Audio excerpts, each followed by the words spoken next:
So about a week ago, I was watching one of my buddy's fragrance videos, Mike over at Fragrance Fraternity, shout out to you. And he was doing a tag video that he was tagged in, and it's one designer and one niche fragrance for every season.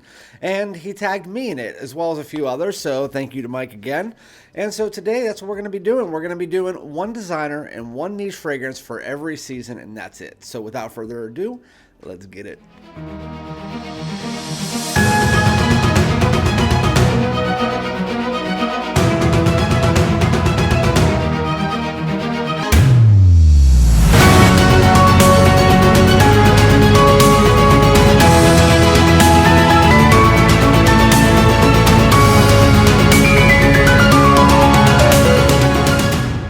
What's good, my great smelling dudes? Welcome back to my channel. My name is Randy, aka Fragrance Dude, back at you with another tag video in the first of 2025. Again, I do tag videos every once in a while, whether it's somebody tags me or I start it myself. And so here's the first one of the new year. Again, last time, thanks to Mike over at Fragrance Fraternity for tagging me into this video. Again, the video topic is, if you could have only one designer and one niche fragrance for each season, what would they be? And I'm also going to have it as an open tag. I do want to tag the Novice Knows, who's been a member of the channel for a little while here, as well as Jeff over at SoCal Sense. If he wants to jump aboard on this, that would be great, but it's an open tag if you want to do it. Also, Simply Fragrances is a good one as well. So definitely follow those channels. But before we get into the tag video, make sure if you're not already, hit the subscribe button, hit that like, comment below, and let me know one designer and one niche for each season that you guys would like. I did take a little bit of a loophole here, and I did a couple runners up. Once we get to those seasons, I'll let you know. I just couldn't decide. But we are going to start with, well, I guess we'll start with the beginning of the year, and that would be spring. I needed to find the two. I had them mixed up because my wife was cleaning the table. So again, we're going to start out with spring. We have one designer and one niche. We are going to start with the designer. If you guys have been following my channel for any amount of time, you know already what this fragrance is going to be. This is Lacoste Blanc Eau Fraiche. And I am wearing a Lacoste hoodie right now because I love Lacoste. Not only the fragrances, they have some really good ones. I gotta say, their best ones, like Lacoste Blanc Eau Fraiche, L'Homme Intense, that one's really good as well. There are some really top tier Lacostes, but for the most part, Lacoste is kind of like a higher mid-level designer, but just when they get it right, they get it right, and they got it right with this. This doesn't smell like any other designer fragrance that exists. If anything, it smells like more of the high quality niche fragrances out there. So this fragrance, if you haven't tried it, you need to. It is airy, fresh, watery, ginger meets citrus, and then you get a little bit of a woody ambroxan that provides this kind of like effervescent pop. I've always said this in all the videos that I do for this. It's a hard one to describe because it's literally like you're walking through the woods on a windy spring day and you just have a lemon to your nose with a little bit of pickled ginger. That's what the fragrance smells like. The pickled ginger is watery. It just has a little bit of this kind of, again, like an effervescent pop. This fragrance is fresh, airy, has a little bit of a clean green background, and then the ambroxan to provide a little bit of woodiness. But the fragrance is probably my favorite fresh fragrance in existence. Like, if I had to have a top 5 fresh fragrances, this is my number one. And I don't care what anybody says.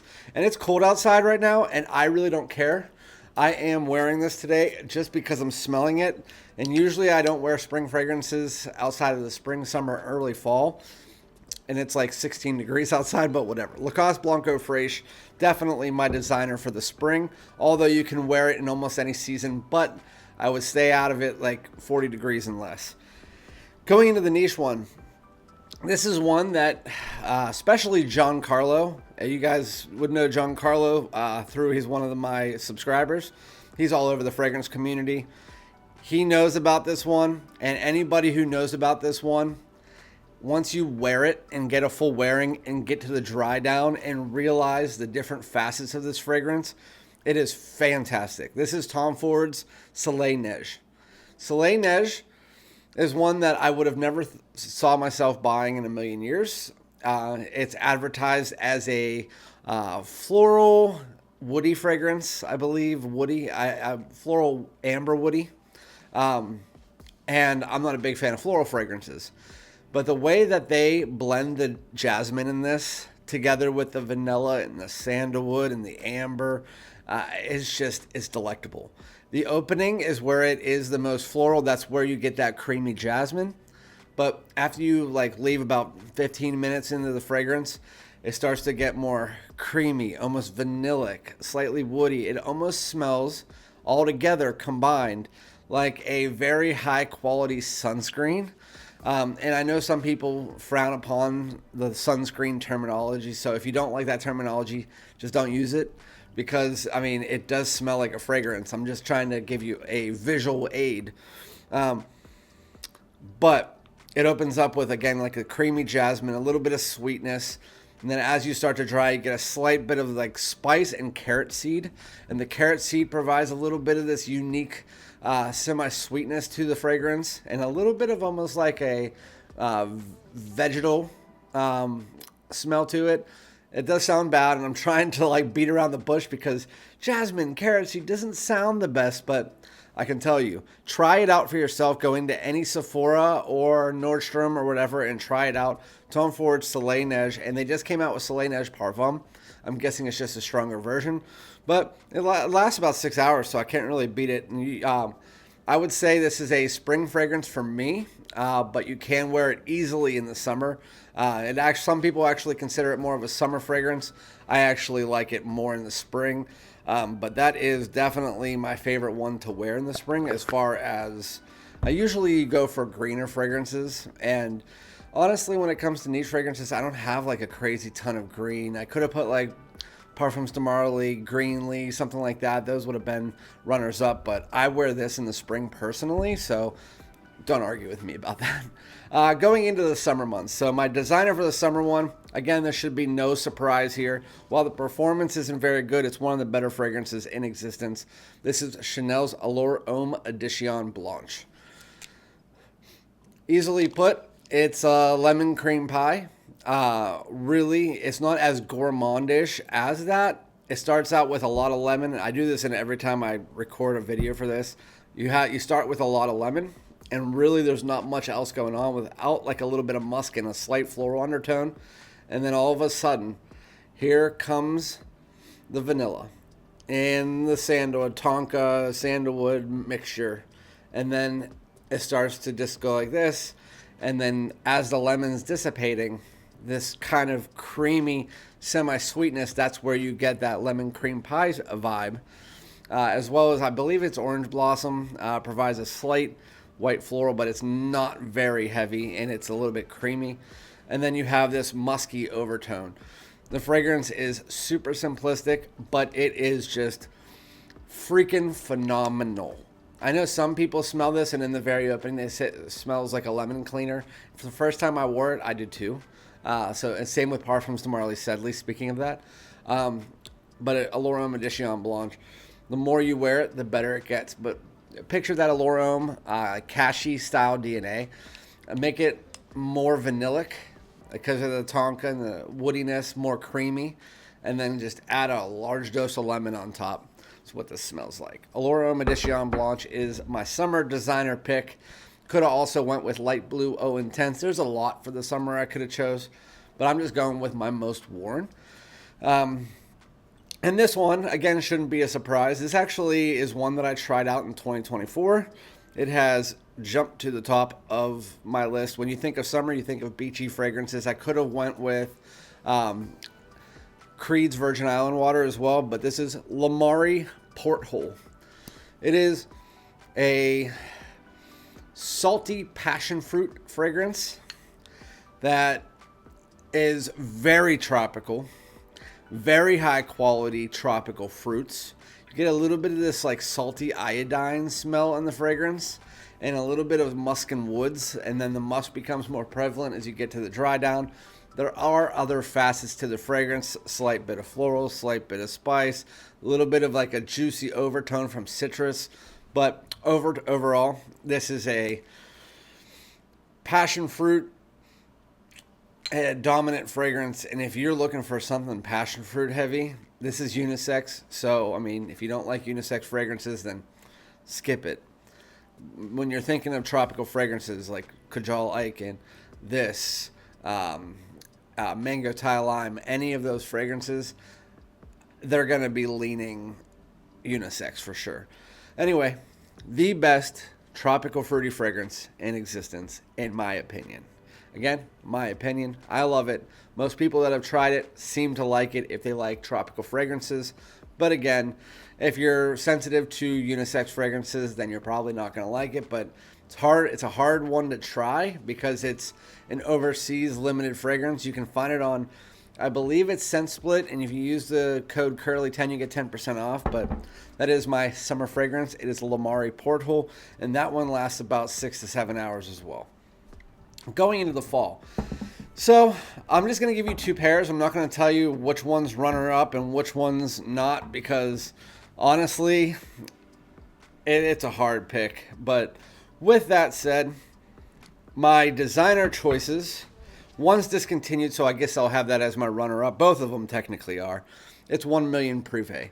It is just warm cinnamon cider. It's a bit woody, but it smells like apple cider without the apples.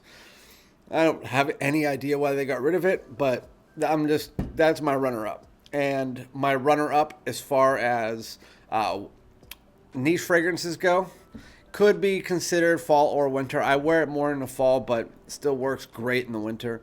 It is Parfums de Marly Herod. And for this, which is in my top like 5 to 10 fragrances of all time, to be beaten out, something else has to be above it. And so we'll talk about that in a second. The one that beat out 1 Million Privé, technically it was just discontinued. This is Wanted by Night. The only reason this beat out 1 Million Privé is because it's still easily found, and it's my wife's favorite fragrance. So happy wife, happy life. It's fruity, amberwood, spice, cinnamon dominant. It smells nothing like the other Wanteds really. It's just a night out, spicy cinnamon woody fragrance.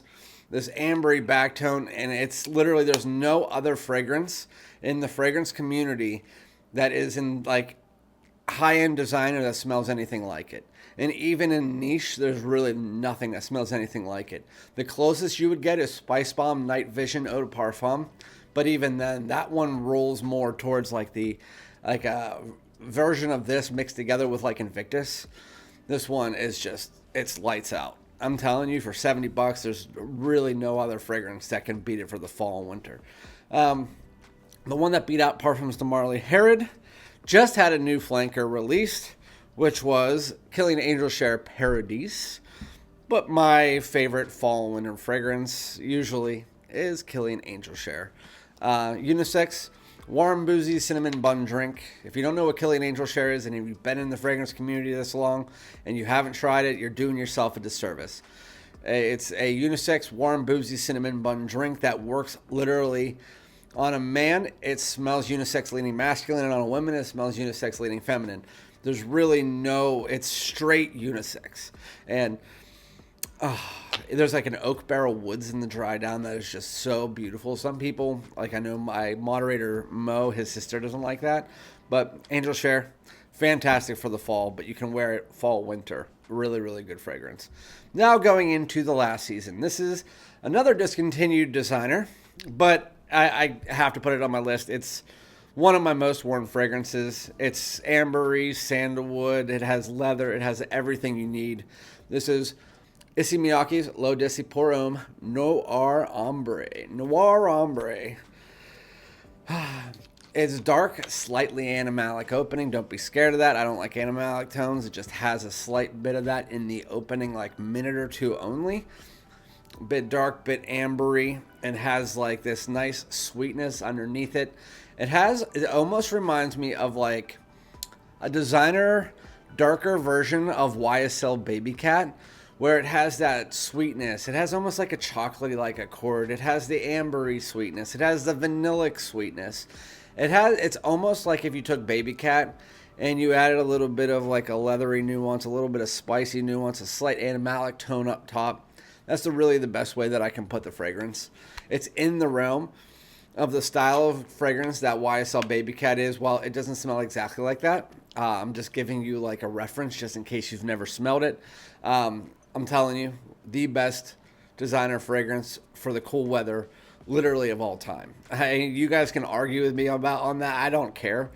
I love this fragrance, and I already went through an entire bottle of it over the last year, and now I need to savor this because it's discontinued. But that's and it lasts like 10 plus hours. So, and now going into speaking of ambery fragrance, this is the best amber fragrance of all time, in my opinion. This is by Mason Francis Kirkjohn. My niche fragrance is Grand Soir. There's no winter fragrance niche-wise, like ambery fragrance that really compares to this. It's very simplistic. It's like amber, vanilla, a little bit of powdery vanilla, and lavender. That's what the fragrance is in a nutshell. There's a little bit of spice and a little bit of this and that, but really those three notes are really all you need to know.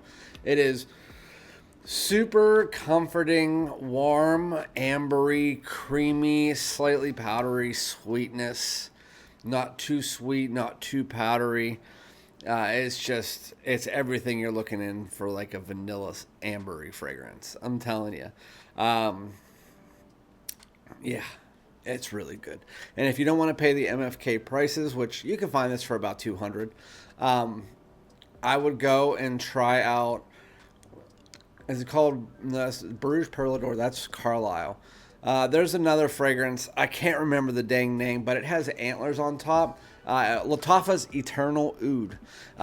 If you want to know what this smells like and you don't want to pay the price point, that one tells you the story of what this smells like. While this is higher quality and does smell better, Lattafa's Eternal Oud's like $40, and it can tell you the story of whether or not you would want to buy this in the future at some point in time. It's not an everyday fragrance. That's why mine is only missing like 30 sprays. You spray it twice and it's so nice.